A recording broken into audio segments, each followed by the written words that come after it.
All right, so students were asking how to upload things from Google Docs into Schoology as an assignment.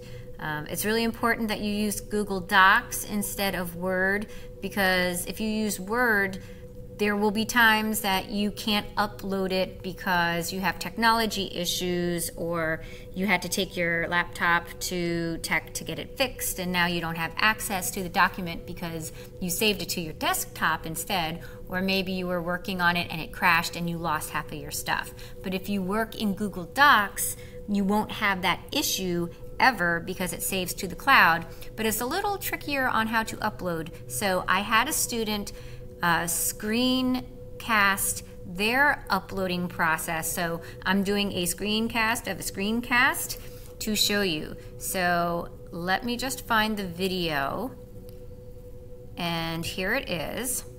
So you should be able to see this, and I'm just going to play it, and I don't think the sound is on, so I'm just going to talk over this so you know what it is you're watching.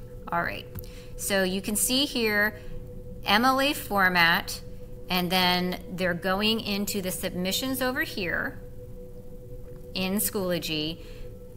You go up to this tab here, and I was thinking, what is it? You press resources there. So that's the resources. You do the app here, Google Drive. You have to be signed into your school email and only your school email. They won't like it otherwise. And then here you go and click on to which one you want. I would make it a good title so you know which one it is. And then you just hit import.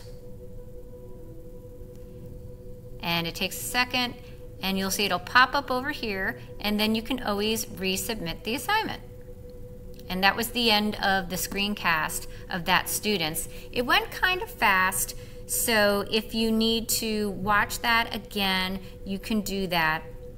And that should work for pretty much anything.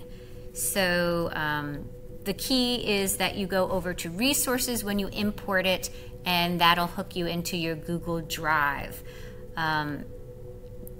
That's basically all you need to do. I'm making this for the vision board exercise, where I'm also going to see if I can get people to attach other things besides the actual document that I'll be reading, the Google Doc. That's another video that's coming, but hopefully that helped you. Watch it as many times as you need, and thanks a lot.